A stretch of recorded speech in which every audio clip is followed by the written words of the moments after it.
right, does anyone have any questions or need now before I formally introduce our speaker today? Okay. All right, mahalo. Okay, Kaʻanohi, are we makaukau? Are we? Okay, makaukau. Okay, all right. I would like to welcome Kaʻanohi Kalama-Macomber. She will be presenting Hopena Aʻo, Ha, leveraging strengths through deeper Pilina. Mahalo.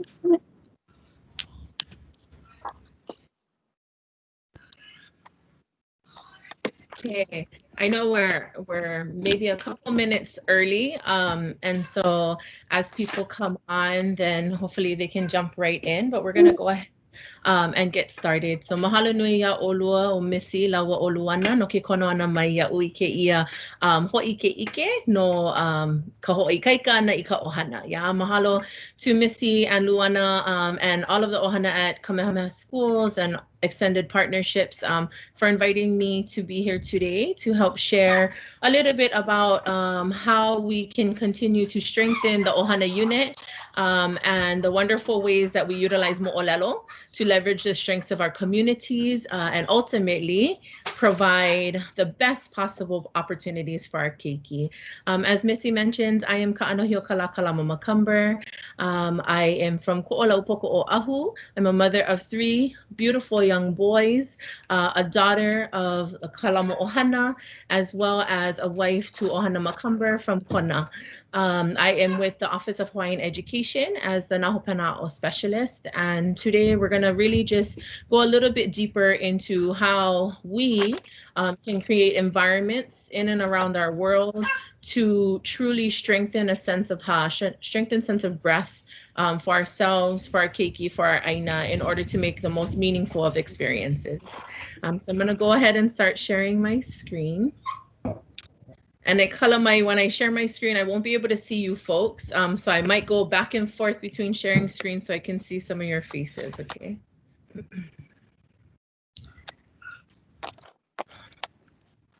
I'd like us to open up this morning with a modified Aloha Circle. If we were with one another in person, we would be standing together, preferably under the lani, under the makani of the place that we're in, the space that we're in, and really feeling the earth beneath our toes, feeling the energy from one another. We might be holding hands, or in the social distancing, we might be a little further apart, but really just exuding our energies to one another and sharing of ourselves with one another. Unfortunately, we don't have the privilege of being together in that way, and so this is the next best thing. And so I'd like to ask us to take a moment of reflection and to think about 3 inoa. The 3 inoa that I want you to think about and uplift in your space. Keep yourself muted, but think about and uplift in your space is your inoa, all of your inoa, all of your names, the inoa of your aina, the name of the place that you hold near and dear to your heart. This could be where you're from. It could be where you lay your head last night, or it could also be just a space that you really channel in your life that has nurtured you. Kalamai Tutu is walking her dog across the street. And the third inoa that I'd ask you to uplift in your space and to really think about is an inoa kupuna, the name of an ancestor, of someone who has come before you, that you really channel in the work that you're doing, in the way that you raise your ʻohana, in the way that you interact with community. Yeah. So take maybe a minute or 2 to think about all of those names and say it in your space. Reflect on the experiences you've had in connection to those names and really put some intention around uplifting those names for the rest of your day today. Okay, so again, if you're just joining us, you're going to reflect on 3 names: your name, all of your name, the name of your aina, the name of your place, and the name of someone who has come before you that you channel in your everyday life. Okay, so go ahead and take a couple of moments to do that.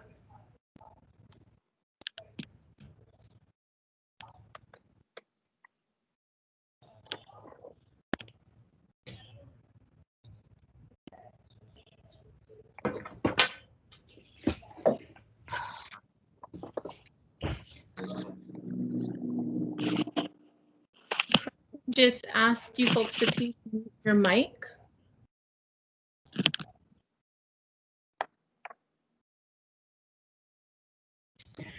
Okay, so again, ano ai kako, I'm Kaʻanohiokalā Kalama-Macomber. My aina is Koʻolaupoko o Ahu. And the kupuna that I channel with me in this space here today, that who reminds me of what it truly means to be ʻohana and to connect with everyone and everything around me, is my tutu wahine, Elizabeth Kekauʻilani Kaʻeia Kavaha Kalama. I ask you folks to think about those three names and to think about those individuals and those places, because in uplifting those names and in giving them life and continuing to breathe life into them, we are acknowledging the multiple moʻolelo that make us who we are. Right? In thinking about your individual names and that which has been given to you from your family, from family friends, maybe from kupuna, from community, what you're doing is you're acknowledging your personal identity, who you are, your unique individualism that is being offered to this world, right? And we uplift and acknowledge the intentionality that was put behind the giving of those names, as well as maybe even some of the hopes and dreams that our kupuna have had hold for us, that our makua hold for us, and the type of people that they hope for us to become and continue to build into, right? In uplifting the inoa of your aina, the name of your place, what you're doing is acknowledging the multiple stories that make up the land that that really you hold near and dear to your heart. The places that truly nurture you and have nurtured you since you've entered into this world and continue to nurture you throughout your life. These places that have their own names, have their own intentions, have their own meanings, and carry their own stories. We also uplift the name of an ancestor who's come before us because we acknowledge that we're never alone in this world, right? The mo'olelo, part of our mo'olelo is that of the people who have affected us in positive ways. Kalamai, I'm not sure. Someone's sifting through paper. If you wouldn't mind muting your mic, mahalo. The mo'olelo of those kupuna, of those elders, whether they are a blood relation to you or not, is very special because they are the ones that we try to emulate to be, right? They are the ones whose qualities we admire and we hope to channel in everything that we're doing in our daily lives, right? We uplift those names to remind ourselves that they're always with us, whether they have passed on or they're still alive today. We hold them in our heart and we carry them in everything that we do. And so I ask you folks to do that because in uplifting those names, you're sharing your own mo'olelo, right? You see here on the screen, mo'olelo is a story, a myth, a tradition, a legend. It's a succession of olelo, of the spoken word. It's how we carry on our traditions and it's what gives us purpose, right? It's why we do what we do, why we make the decisions that we make and how we show up in everything that we do. And we use these mo'olelo in order to strengthen pilina, to strengthen connections to one another, strengthen connections to our place, strengthen connections to the content, whatever it is that we're being asked to learn, receive, or give, we need to have some sort of pilina to it. What this tells us in the education setting is if our children and if we ourselves are not connected to the work, if we can't see our story as a part of that work, then we're never truly going to engage. What this says for our family unit is if we don't work on the relationships between one another, we're not truly going to grow and flourish as an ʻohana. What this says for our community is if you don't know who your neighbor is and you don't know how we can support one another and strengthen those relationships of a thriving, sustainable community, then we're going to continue to be stagnant. The aina will wilt away, our opportunities will wilt away, and we'll never truly allow our spaces and our communities to live up to their greatest potential, right? So through uplifting mo'olelo, we create greater connections to everything that we're doing and in turn increase our sense of purpose in life. This third slide that I'm showing to you folks is an excerpt from Polynesian family system in Ka'u. And this is what they characterize as attributes of an ʻohana, right? The we of it all, yeah? Earlier, I asked you to uplift your own name to show you as an individual, but also the effect that others have on you, the acknowledgement that you are not alone, that we are a collective, and we need to always remain in the collective space. And so ʻohana is acknowledging that we always have others around us that affect us and that we affect. And so how are we paying attention to relationships as uplifting, a mutual benefit, and an association, right? A pilina, a relationship, genuine spirit of togetherness. Right? How are we acknowledging that it is community-based, that it is a collective of peoples, not just a single person who strengthens and maintains an ʻohana? How are we acknowledging ʻohana as a cohesive force that's tied to our ancestry, that's tied to our aina, that's tied to those kupuna that have come before us, as well as the ones who are living today, right? That we are but offshoots of a greater, stronger, deeper connection. Yeah, that they may be comprised of multiple households and each one of us have a kuleana to one another. Yeah, and that it's an internal system, one that continues to foster a giving spirit, one that continues to foster a sense of reciprocity. Yeah, how do we take the multiple moʻolelo of our ʻohana? How do we acknowledge each of these manifestations of ʻohana and utilize them to inform how we show up in our world today? I'd like to go ahead and share with you folks a video, and it is by Chimamanda Adichie, and some of you may be familiar with it. It's entitled "The Danger of a Single Story." It's going to be about 9 minutes, so we're going to go ahead and play it. And it's an 18-minute video. If you're interested in seeing it in its entirety, the link will be posted at the end of my slide, okay? So if you can just listen in, and I will share it here. I'm a storyteller, and I would like to tell you a few personal stories about what I like to call the danger of the single story. I grew up on a university campus in Eastern Nigeria. My mother says that I started reading at the age of 2. Although I think 4 is probably close to the truth. So I was an early reader, and what I read were British and American children's books. I was also an early writer. And when I began to write at about the age of 7, stories in pencil with crayon illustrations that my poor mother was obligated to read, I wrote exactly the kinds of stories I was reading. All my characters were white and blue-eyed. They played, they ate apples, and they talked a lot about the weather, how lovely it was that the sun had come out. Now, this despite the fact that I lived in Nigeria. I had never been outside Nigeria. We didn't have snow, we ate mangoes, and we never talked about the weather because there was no need to.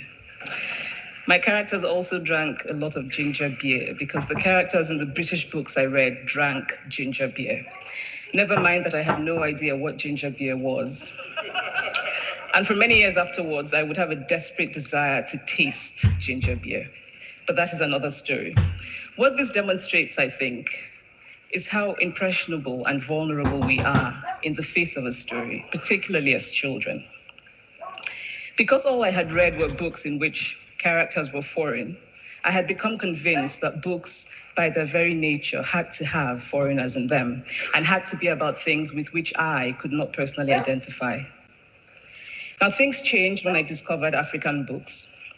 There weren't many of them available, and they weren't quite as easy to find as the foreign books. But because of writers like Chinua Achebe and Kameralaye, I went through a mental shift in my perception of literature. I realized that people like me, girls with skin the color of chocolate, whose kinky hair could not form ponytails, could also exist in literature. I started to write about things I recognized. Now, I loved those American and British books I read. They stirred my imagination, they opened up new worlds for me. But the unintended consequence was that I did not know that people like me could exist in literature. So what the discovery of African writers did for me was this: it saved me from having a single story of what books are. I come from a conventional middle-class Nigerian family. My father was a professor. My mother was an administrator. And so we had, as was the norm, living domestic help who would often come from nearby rural villages. So the year I turned 8, we got a new houseboy. His name was Fide. The only thing my mother told us about him was that his family was very poor. My mother sent yams and rice and our old clothes to his family. And when I didn't finish my dinner, my mother would say, "Finish your food. Don't you know people like Fide's family have nothing?" So I felt enormous pity for Fide's family. Then one Saturday, we went to his village to visit. And his mother showed us a beautifully patterned basket made of dyed raffia that his brother had made. I was startled. It had not occurred to me that anybody in his family could actually make something. All I had heard about them was how poor they were, so that it had become impossible for me to see them as anything else but poor. Their poverty was my single story of them. Years later, I thought about this when I left Nigeria to go to university in the United States. I was 19. My American roommate was shocked by me. She asked where I had learned to speak English so well and was confused when I said that Nigeria happened to have English as its official language. She asked if she could listen to what she called my tribal music and was consequently very disappointed when I produced my tape of Mariah Carey. She assumed that I did not know how to use a stove. What struck me was this: she had felt sorry for me even before she saw me. Her default position toward me as an African was a kind of patronizing, well-meaning pity. My roommate had a single story of Africa, a single story of catastrophe. In this single story, there was no possibility of Africans being similar to her in any way, no possibility of feelings more complex than pity, no possibility of a connection as human equals. I must say that before I went to the US, I didn't consciously identify as African. But in the US, whenever Africa came up, people turned to me, never mind that I knew nothing about places like Namibia. But I did come to embrace this new identity, and in many ways, I think of myself now as African, although I still get quite irritable when Africa is referred to as a country, the most recent example being my otherwise wonderful flight from Lagos 2 days ago, in which there was an announcement on the Virgin flight about their charity walk in India, Africa, and other countries. So after I had spent some years in the US as an African, I began to understand my roommate's response to me.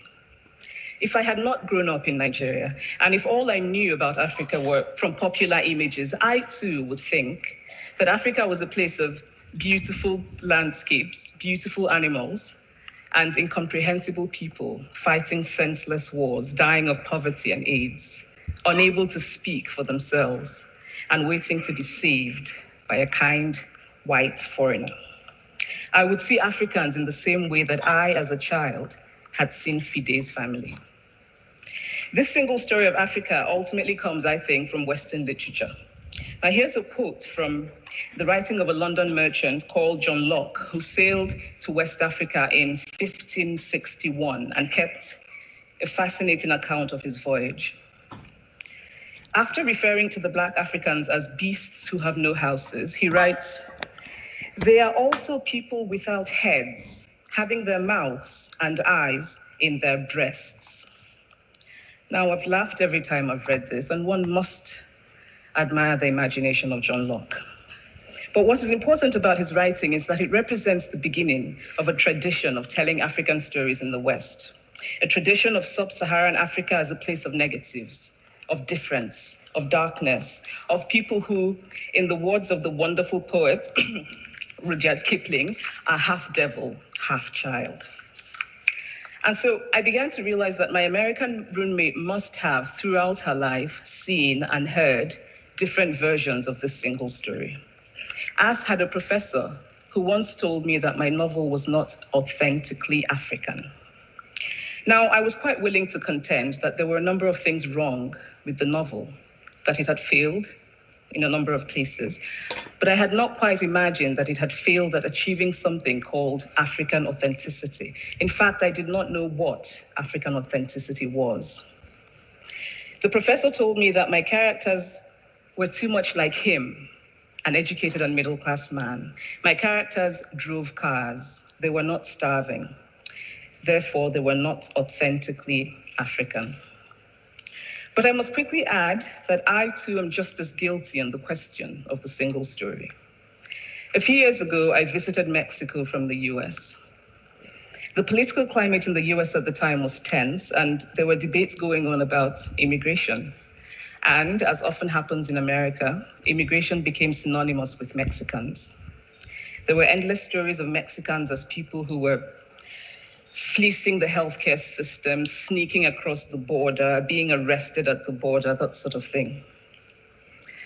I remember walking around on my first day in Guadalajara, watching the people going to work, rolling up tortillas in the marketplace, smoking, laughing. I remember first feeling slight surprise, and then I was overwhelmed with shame. I realized that I had been so immersed in the media coverage of Mexicans that they had become one thing in my mind, the abject immigrant. I had bought into the single story of Mexicans, and I could not have been more ashamed of myself. So that is how to create a single story. Show a people as one thing, as only one thing, over and over again, and that is what they become. It is impossible to talk about the single story without talking about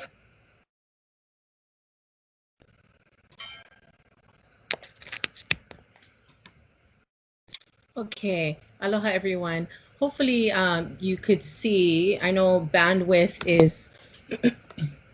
is a little difficult for us because of all of us being on the internet and multiple people trying to access, but hopefully you could hear the mo'olelo that was being shared. Yeah, and I chose that video because when we're looking at stories and when we're looking at uplifting the multiple strengths of our ʻohana and the multiple strengths of our communities, we really need to acknowledge exactly what she's telling us, and that is that we all have multiple sides to our stories. And if you think about Hawaiʻi, we can automatically think in our minds right now of a few stories that only paint Hawaiʻi in a single way, right? And not necessarily the most accurate way, right? I can remember being in school and reading a US history book and having that book tell me that our queen willingly gave up her throne for the betterment of her people. Now that's a single story that's being propagated across the United States, right? And no one thought to ask, hey, what do you folks think about that? Is that correct? Is that the story that you know? Is that the story that you connect to? No matter where we are in the world, I know that we have some people from the continent. I know we have some people from out of the country calling in. We all have our multiple stories that we string together to create a lei and we carry with us throughout our lives. And so I share that with you folks to ask you, how are you allowing your multiple stories to come through in everything that you do? How are you making time and space to get to know the multiple stories of the people and the places around you? And how are we utilizing those to truly decide how we show up and how we interact and engage with one another, right? Because in learning about all of these mo'olelo, this is how we can truly create meaningful experiences that are relevant to us, right? That makes sense to us, where we see ourselves as a part of the story. I'm gonna check the chat real quick. Luana and Missy, if at any point in time there's something you see that you'd like me to address, please don't hesitate to let me know, okay? Okay, all right. Okay, so I'm gonna put my slides back up, and I want you folks to be thinking about what Ms. Adichie is sharing with us, right? When she's asking us to remember not to take a single story of a people and allow that to be the only definition, and think about how you might shift some of the stories in your life, shift some of the stories of your ʻohana, of the students you work with, of the communities you work in order to uplift what is truly representational of those people and those places, right? Nhu Panao is a framework that has been developed by the Department of Education, and it came out of a needs assessment, really taking a look at, you know, what is missing in our system. Why is it that we're missing the mark when it comes to meaningful education where everyone is engaged and the whole community and the whole state is involved in uplifting Aʻo, right? And what they did was they took a long, hard look at, you know, what was of this place before. And if we think about education in Hawaiʻi before the modernization of what we now know formal education to be, we think about the quote from Kaʻanohiokalā when he says, "He aupuni pala pala ko'u, o ke kanaka pono oia ko'u kanaka." Right? And when he's saying that, he's saying mine is a kingdom of education. Of course, this is during the time where we're boasting literacy rates over 90% in Hawaii, right? And everybody is able to acknowledge their connection to their craft, their connection to their strengths and to their gifts. And when we talk about a kingdom of education, it's not saying that everybody holds a pala pala. It's not saying that everybody has master's degrees and everybody gets A's on tests, and that everybody can read a 500-page novel and clearly understand what it means. A nation of education, a kingdom of education, is saying that we all know our kuleana, we all know where we fit in the greater part of the whole, and we all know how to thrive in the best way possible to provide for the collective, right? And we do that through our skill set. So as you see in this ki'i, everybody had a job. Everybody had something that they did very, very well. It was their gift. It was their strength. It was passed down through ʻohana, through tradition, right? They learned and they continue to strengthen it. For Hawaii, we're never finished learning. And that's why we are a kingdom of education, because every opportunity is seen as an opportunity for ʻaʻo to occur. Right? And when we think about ʻaʻo, it's this understanding of a symbiotic relationship between teaching and learning, and recognizing that we are constantly living in both spaces. Everything from waking up in the morning and looking at yourself in the mirror, to feeding your dogs and feeding your keiki, to sitting in an actual formal classroom, those are all forms of ʻaʻo, if we allow them to be so. Right? And so for Hawaii, for this special place, that's how communities would thrive. That's how an ahupua'a system could actually function and work, right? And that's how, when we think about sustainability, we need to get back to, right? Those are the ways that we need to get back to. Not to say that we got to constantly be doing things exactly the same way that they did it before, but the values and the work ethic and the sense of community, the sense of a kako effort as opposed to a ya'u, a me effort, is what we need to get back to. Right? We are living in society now that's very egocentric. And we need to remember, again, like we said earlier, that we do not stand alone. We have people who have come before us that have taught us things that have been a part of our mo'olelo. We have the places around us that add to our mo'olelo. And we have the people that we are going to be creating for the future that will be a part of our mo'olelo as well. To not acknowledge all of that is to truly do ourselves a disservice. Right? So in the creation of Nhu Panao, the designing began, and what started off as, oh, we're just going to replace the current GLOs, they quickly realized that we can't do that, because learning is not standard, right? Everybody learns in different ways. Everybody learns from different people, from different sources.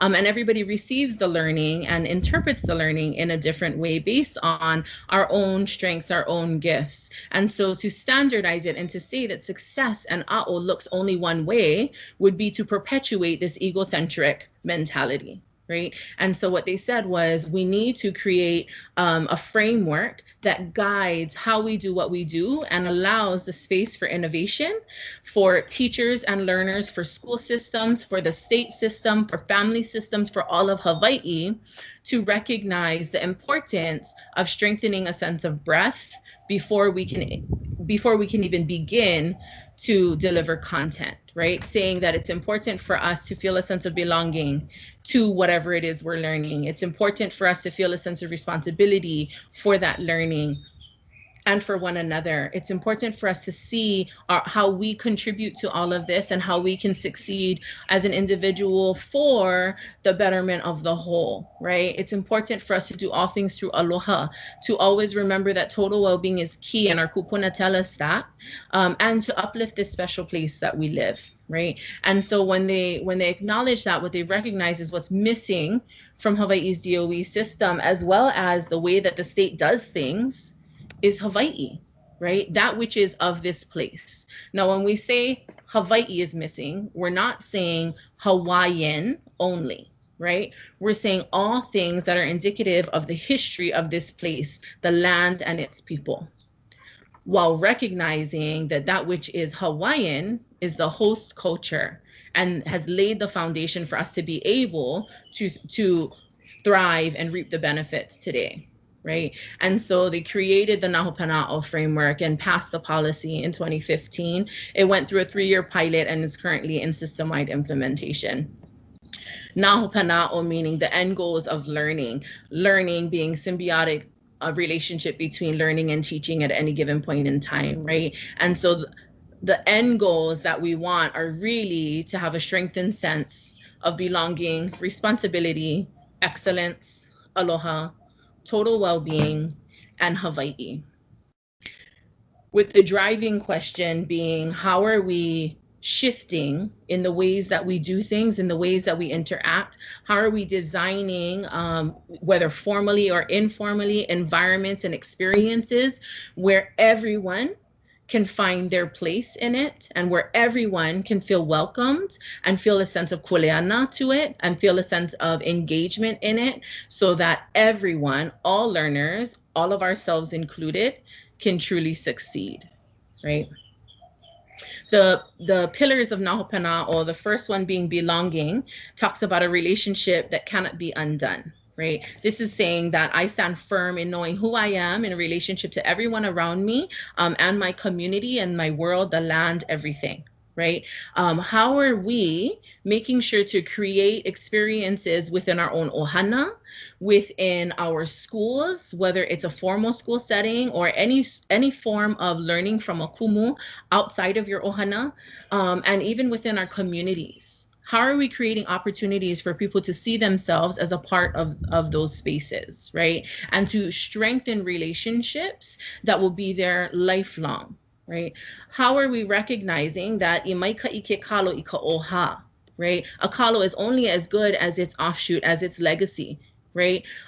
When we think about the ʻohana units, the ʻoha, we're multiple offshoots from a collective moʻokuʻauhau, right? We're multiple offshoots from one genealogy, yeah? And so how do we acknowledge our place in that story? How do we recognize our contribution to that story?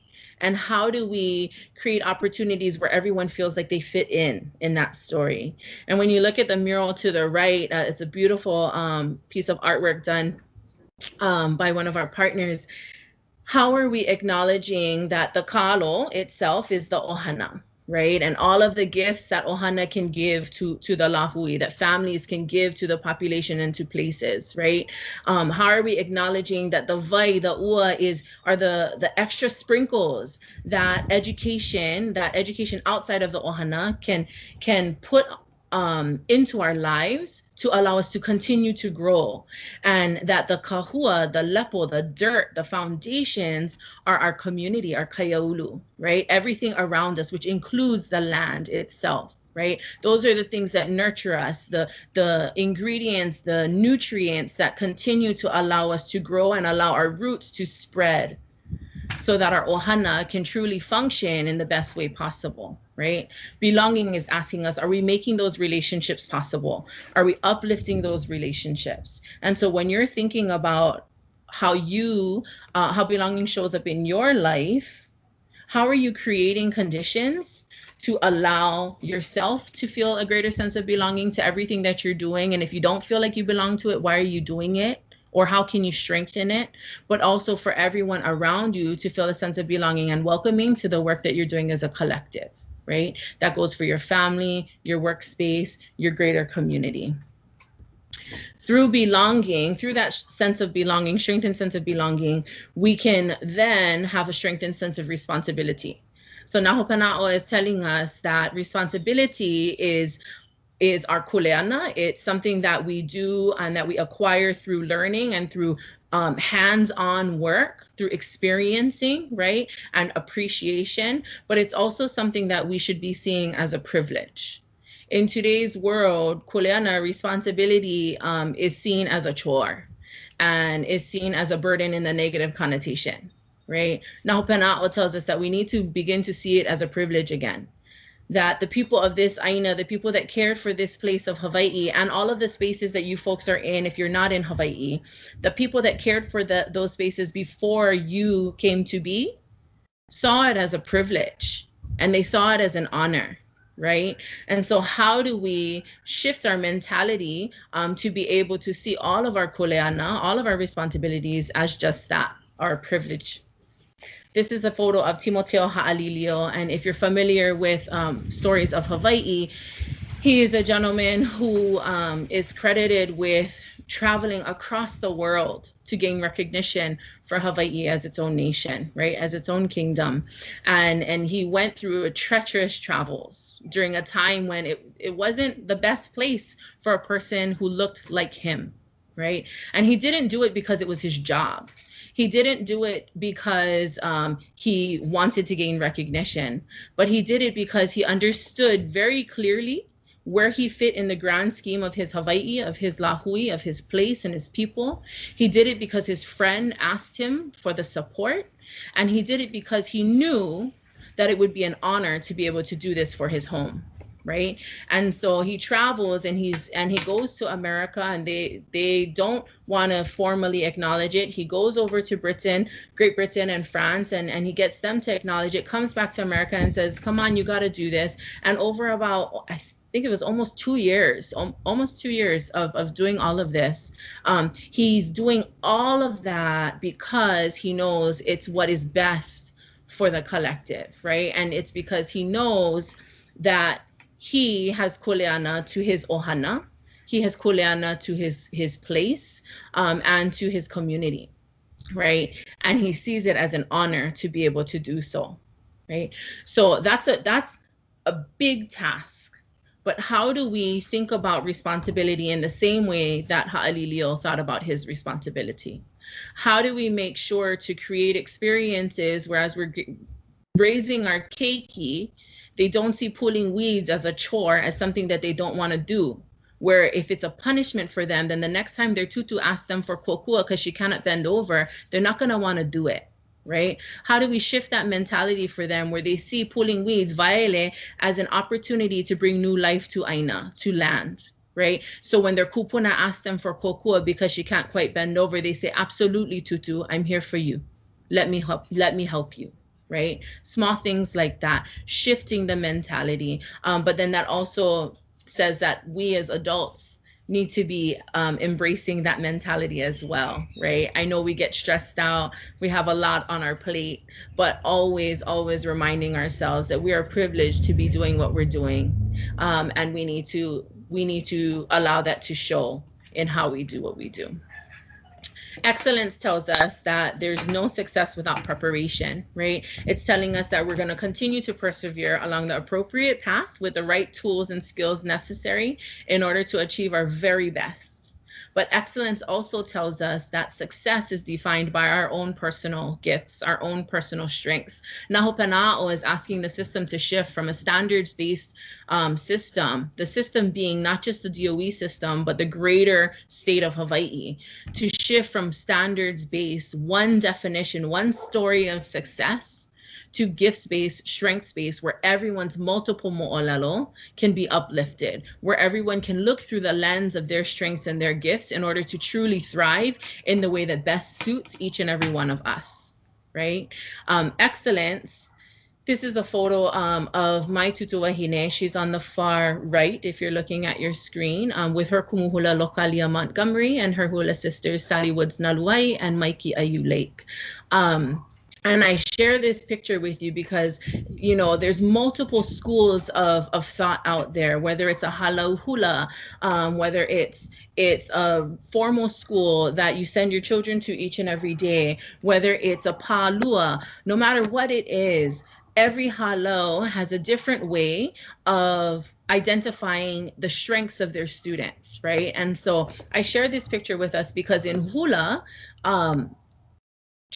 not everyone is meant to be a kumu. Not everyone is meant to be a ho'opa'a. Yeah, sometimes your strength is being that olapa because of the form of your dance, the way that you do it, the passion that shines through your eyes. Yeah, sometimes the strength is being the keeper of the knowledge and the person who carries on the traditions of your kumu, because you have that ability to recall things in such a vivid way. Right?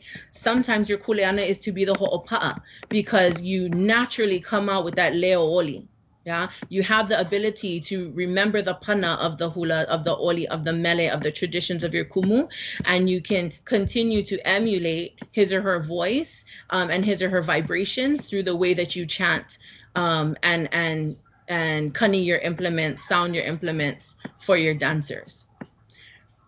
Teachers of hula recognize all of that in each and every one of their students and place their students accordingly, right? Because we shouldn't all be expected to do the exact same thing. Otherwise, we'd all be robots walking around this earth, right? So how are we allowing this concept of excellence, meaning that everyone has their own gift and their own strengths to offer this world, to guide the way that we look at our children, to guide the way that we look at our students within our classrooms, to guide the way that we look at our communities? What are the gifts of everyone in your ʻohana? How does it show up in the way that you interact with one another? What are the gifts of those in your school system? And even further, what are the gifts of your community? And then how do you take all of those gifts, assemble them all together to make a wonderful experience for yourselves and for everyone around you, right? Aloha tells us that we need to do all things through the lens of aloha. Right. And I'm thankful that Pono shared and was the opener, because he shared the mana'o of Auntie Pilahi Paki, right, who says that aloha has 5 facets. The first being akahai, Hawaiʻi meaning kindness, to be expressed with the feeling of tenderness. The second being lokahi, Hawaiʻi meaning unity, to be expressed with the feeling of togetherness. The third being olu, Hawaiʻi meaning to be agreeable, to be expressed with the feeling of understanding. The fourth being ha'aha'a, Hawaiʻi meaning to be humble, to be expressed with this feeling of modesty. And the fifth being ahonui, Hawaiʻi meaning patience, to be expressed with the feeling of perseverance. So when we think about having the heart of a chief, it's an understanding that it's our kuleana to give whatever it is that we have to everyone, and to do for our families, to do for our communities, and in turn, they will do the same for us.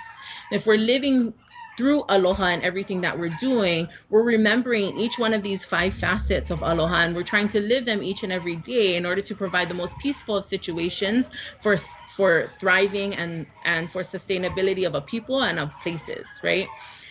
Aloha is telling us, how do we acknowledge that we are just a small part of a greater whole? This picture is of Queen Emma, and I share her with you because one of my favorite stories of her is her travels in Koke'e on Kauai Island in Hawaii. And one of the mo'olelo talk about how they get to Alaka'i Swamp in Waimea Canyon, and they need to cross the swamp. Now, she's been traveling on horseback all this time, and her entourage is walking, and her people tell her to come down. They will carry her across the swamp. And she says, "A'ole, no, you're not going to carry me. My horses are tired. They've walked a long way. You carry my horses across," right? And so if we think about that, this is a queen who in all definitions of the word queen could have very well have said, I am your monarch, you carry me across, because I shouldn't be getting wet, I shouldn't be trudging with everyone else. Like, that's the thought we think of, right, when we think of modern day stories of ali'i. She reminds us that that's not the way of Hawaii. The way of Hawaii is to acknowledge when we have the opportunity to give, we give. And when people are trying to give to us, we receive gracefully, right? But we also acknowledge that we are but a part of a collective whole, and we need to do everything in our power to continue to uplift that whole. Total well-being for Nhu Panao is telling us that we need to nurture a positive mind, body, and spirit in order to truly live a healthy life, right? So it's acknowledging the past, the present, and the future, and acknowledging all of the contributions of those things in order to be able to truly live our best lives. When we look at this photo of Anakala Eddie Anana, he reminds us that we need to have connections to our places. We need to have connections to our vai. We need to have connections to the practices of our kupuna. And we need to do everything for the purpose of living a pono lifestyle, of contributing to a healthy lifestyle, mind, body, and spirit. Yeah. How do we take into consideration the multiple stories of the people who came before us, the stories that we're currently creating with our families, as well as the stories that we want to leave behind. Yeah, the legacy that we want to leave behind. How do we pay attention to all of those in every decision that we're making? How do we pay attention to those in the decisions we're making with our families, the decisions we make in our schools and in our jobs, and the decisions we make for our community, so we may truly thrive as one? And last but not least, Hawaiʻi tells us that Hawaiʻi is our prized place, that we show our love and appreciation for this beloved place we call home. If you're living in Hawaiʻi, whether you are Hawaiian, whether you're from here or from someplace else, we're all currently living here, and so it is our kuleana to uplift the stories of this place. How do the stories of Hawaiʻi show up in your family? How do you use all of those stories and weave them all together to make the decisions that you're making in this place? If you're not living in Hawaiʻi, then think about it for the space that you're living in right now. How do you take the traditions of that place and the people of that place and all of the multiple stories that you've heard, that you've experienced, or that you can look into, to truly inform how you show up and continue to perpetuate the legacy, the positive legacy of strengthening space and people, right? Hawaiʻi tells us that we need to understand what murals like this mean for us as individuals. We need to be able to see the story. We're putting art up on our walls. We're doing things that we say are traditional, but do we have the moʻolelo behind it? Do we know why we do what we do? Are we connecting to those moʻolelo? Because if we're not, then we're just doing it. We're just going through the motions, and it's not going to leave behind a lasting legacy, right? When we get deep into the stories and we allow those stories to drive what we do and how we do things, only then are we truly living our best life and making the most out of every single experience that comes our way. So what I want you folks to think about as we close out this session is really, you know, the HA framework is nothing new. It's not something that the DOE created. It's something that's already ingrained in this space, right? A strengthened sense of breath is, we could even say it's a part of our essential needs as human beings and as Aina of this world, right? And so how do we really acknowledge it in our spaces? What might be resonating for you? Where are you seeing this in your life already? What sorts of moʻolelo are you thinking about from your upbringing and from your current life that tell you that this is how my sense of breath is strengthened? What other stories are you thinking about of how you strengthen breath for other people and for other spaces, right? And then how might you utilize moʻolelo to continue to strengthen, to continue to grow as an ʻohana, to continue to grow your practice, to continue to grow your community as a collective, so that everyone, including yourself and everything, may truly thrive. With that, I'd like to take a moment to open up for some quick questions. You know, we have about 7 more minutes. And so we can open up for maybe a few questions if there are any. Anybody have any now? Oh. Kaʻanohi, Yes. someone had put in the chat, this is Missy, about starting that conversation about HA and different kula, because it has been a challenge. So something like that. So how might you begin these conversations and keep them going? Yeah, so one of the main things that I would say is when you approach Nhu Panao and HA in your school, really make sure to acknowledge that HA is not only for Hawaiians, right? One of the biggest misconceptions about Nhu Panao is that you have to be Hawaiian or you have to speak Hawaiian to do it. No. HA is just built out of this place of Hawaii, so it's utilizing the traditions of this place, but it's acknowledging that each and every one of us need to set foundations in the way that we do things in our schools, that we need to be on common ground and have a common purpose before we can even attempt to deliver any sort of content. So when you approach it in that way with your school, then it's really talking about the culture and the climate of your school, right? How do we show up as a kula, as a school? How do we do what we do? And how is that consistent across classes? So I don't only feel a sense of aloha from Kumu Luana. And when I go to Kumu Missy's class, oh, I feel like I'm just taking a test every single time, right? I don't only feel like my gifts are uplifted with Anake Puanani. And when I go to Anake Ashley, it's like she tells me I have no gift, right? How are we making sure to be consistent in this message across our school to say that everyone matters, everyone's story matters, and we're going to utilize your stories to make every experience relevant, relatable. There's the 3 R's that they talk about with education, right? And the first one they say is always that it needs to be rigorous. It cannot be rigorous if you're not connecting to it. It cannot be rigorous if there isn't meaning making behind it, right? Because then the students are going to tune out just like that. So when you're thinking about introducing it, I really say pull from the moʻolelo of your place, of where the schools are located, the stories of the families within your school, not just those who are students in your school, but the teachers, the staff. Yeah, pull from your custodians, who for most schools, they're the ones who actually live in the community and they've been at the schools the longest, right? Why are we not uplifting their moʻolelo to inform how we should be doing what we're doing, right? Why are we not acknowledging all of the multiple stories that truly make us who we are? So really, I would say start with that.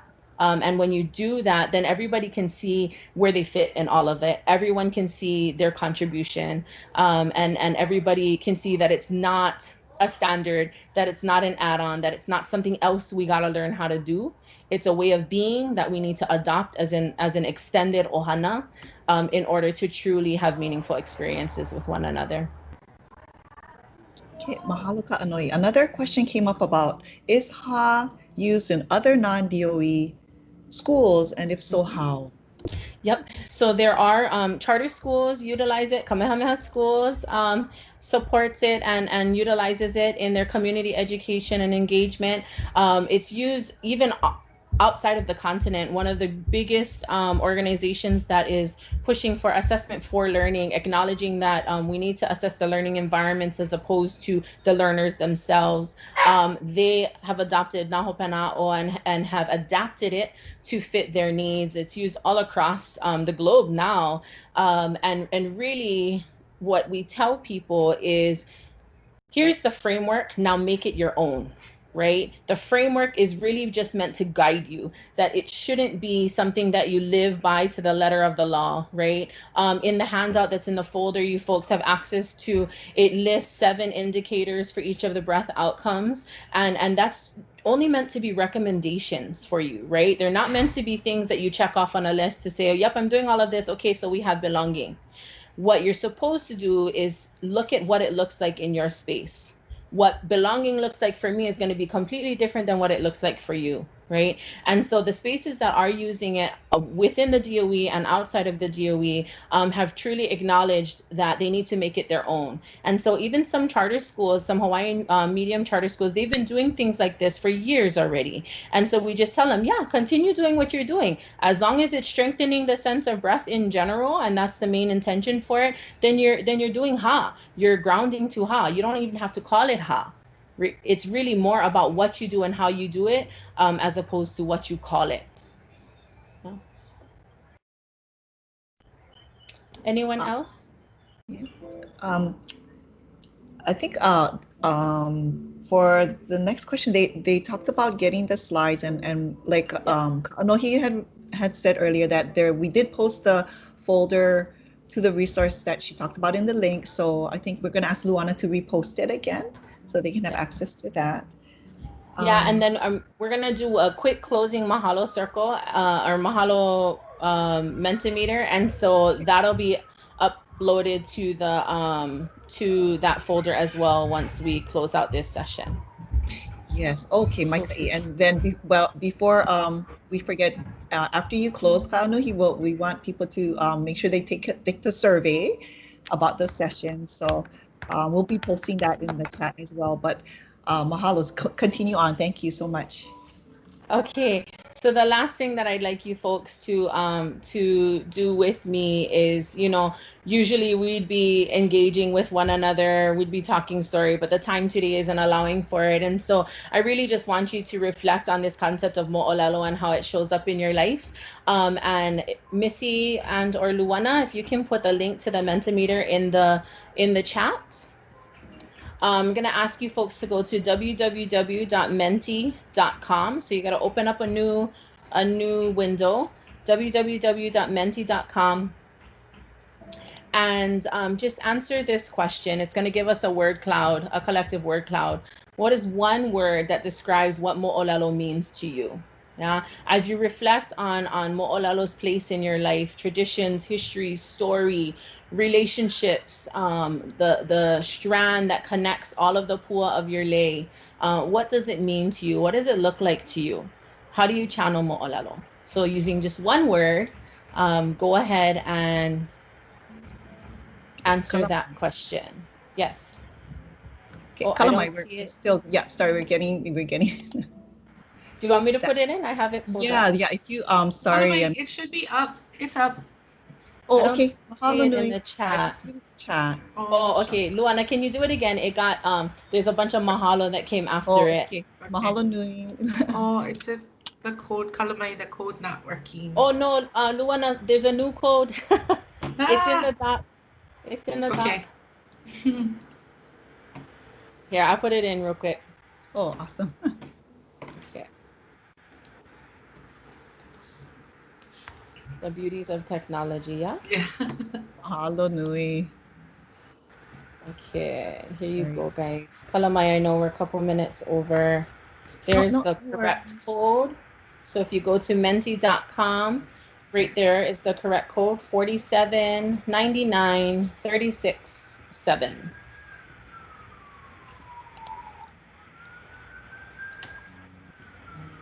Kalamai pohai, hopefully you see the code now.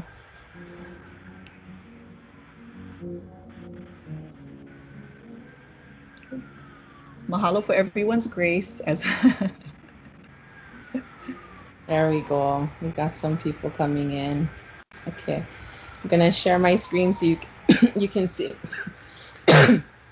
You can see what's populating in the word cloud. And the beauty of word clouds is it shows us how we're all kind of thinking around the same thoughts, right? The bigger the word, the more it shows up, but we also recognize that there's different ways to say a word. So it doesn't mean that if it isn't big, that it isn't important, right? And so I see mo'olelo as history, its connections, its relationship, its knowledge, its love, ike, life, ola, and so on and so forth. And as you folks continue to populate this word cloud, you'll see it grow and grow. And I'll go ahead and take a screenshot of it, and I'll put it into the folder for you folks to reflect on later. But I want to be mindful and respectful of your time. And so I would like to close out with just saying mahalo anui loa ia oko pakahia po. Mahalo to those near and far for joining in today. I hope that this presentation has got you thinking about the way that mo'olelo shows up in your life and the way that you assemble all of the gifts of your communities and of your ʻohana to truly have meaningful experiences for yourself and provide those for other people. My contact information is at the bottom of the slide deck, and I just want to aloha each and every one of you, especially those familiar faces that I haven't seen in maybe about almost 20 years. But mahalo nui ia oko pakahia po, ke aloha nui ia oko. Aloha. Oh, mahalo nui kaʻanohiokalā. So while Luana is putting up our link for the survey, let's undo your cameras and give Kaʻanohiokalā a virtual round of applause, everyone. Mai kaʻino. So thank you to everyone for